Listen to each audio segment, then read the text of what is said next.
ठीक है।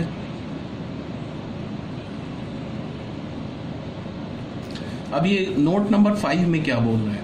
Note number 5 तुम देखो, इसमें बोल रहा है कि determinant of A is equal to 0 and determinant of B is equal to 0, this does not imply A into B is a null matrix.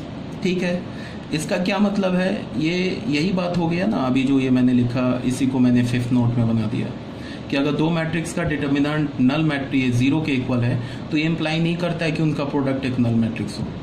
फिर क्या होगा, हम कमेंट ही नहीं कर सकते ए मैट्रिक्स और बी मैट्रिक्स पे। वो नल मैट्रिक्स भी आ सकता है, वो एक नॉन नल मैट्रिक्स भी आ सकता है। जैसे एक एग्जांपल ले लो, ए मैट्रिक्स लिया, बी मैट्रिक्स लिया, दोनों केस में देखो इसका भी डिटर्मिनेंट 0 है, इसका भी डिटर्मिनेंट 0 है। ठीक है, और ए और बी दोनों नॉन नल मैट्रिक्स है और दोनों का डिटर्मिनेंट 0 है, बट हमने ए बी किया ना तो वो not equal to null matrix हो गया।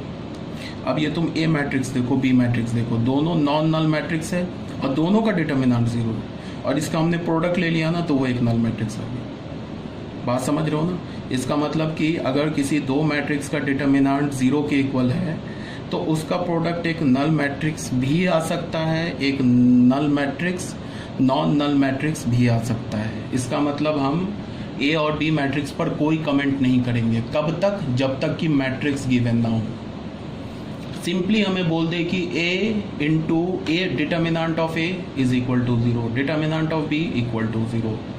अगर इतना बोल के वो हमसे पूछे कि क्या a इंटू बी एक नल मैट्रिक्स होगा तो हम कमेंट नहीं करेंगे। वो कुछ भी हो सकता है, a इंटू बी एक नल मैट्रिक्स भी हो सकता है, a इंटू बी एक नॉन नल मैट्रिक्स भी हो सकता है। यही बात यहाँ पे बताया गया है। ठीक है, अब आ जाओ आप नोट नंबर 6 पर आ जाओ। नोट नंबर 6 में क्या बोल रहा है कि अगर हमारे पास एक ए मैट्रिक्स है n/n ऑर्डर का, बी मैट्रिक्स है ये भी n/n ऑर्डर का, ठीक है, दोनों सेम ऑर्डर के मैट्रिक्स है, and A B is equal to identity matrix.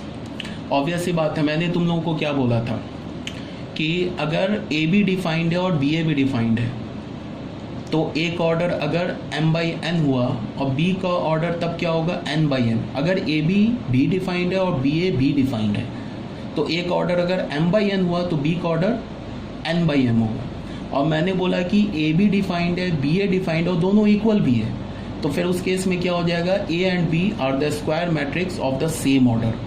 तो यहाँ पे मैंने क्या किया कि ए मैट्रिक्स और बी मैट्रिक्स को हमने स्क्वायर मैट्रिक्स लिया सेम ऑर्डर का। क्लियर है? और मैंने क्या बोल दिया, A B is equal to एक आइडेंटिटी मैट्रिक्स बोल दिया। अगर हमारे पास ये और ये तीन इन्फॉर्मेशन गिवन है तो यहाँ से हम क्या क्या कंक्लूजन ड्रॉ कर सकते हैं।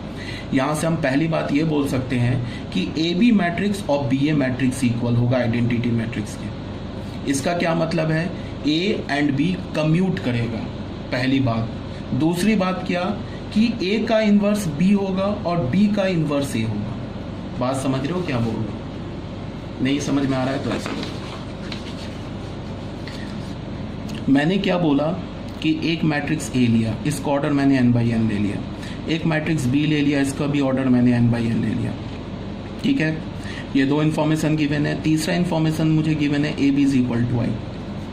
तो इस तीन इन्फॉर्मेशन से मैं क्या क्या कंक्लूजन ड्रॉ कर सकता हूँ? मैं ये बोलूँगा A B is equal to B A, ठीक है, और ये आई के इक्वल होगा। इसका मतलब क्या होगा, ये A and B commute, A and B commute करेगा,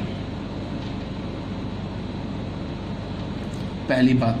दूसरी बात क्या होगा, एंड, और नहीं, ऑप्शन नहीं है, एंड ए का इन्वर्स बी हो जाएगा एंड बी का इन्वर्स ए हो जाएगा। मतलब कि ये भी होगा एंड ये भी होगा। ठीक है, अब ये क्यों होगा वो बता रहा हूँ। अगर मैंने तुम्हें बोला ना कि C D matrix D C matrix के इक्वल है, ठीक है, C D is equal to D C है और इज इक्वल टू आई है, तो ये फिर मैं बोल रहा हूँ कि इन्वर्स में मैं इसे डिटेल से पढ़ाऊँगा आपको कि C inverse is equal to D हो जाएगा and D inverse is equal to C हो जाएगा। ठीक है, अब इसका हम प्रूफ देख लेते हैं। प्रूफ क्या है इसका, प्रूफ देख लो। हमारे पास क्या गिवन है, हमारे पास गिवन है A B is equal to I. तो हमने क्या किया, दोनों साइड मॉड ले लिया, determinant of A is equal to determinant of I. तो यहाँ से हमें क्या पता चल गया, determinant of A determinant of B is equal to 1। Clear है? अब जरा तुम इसको ध्यान से देखो।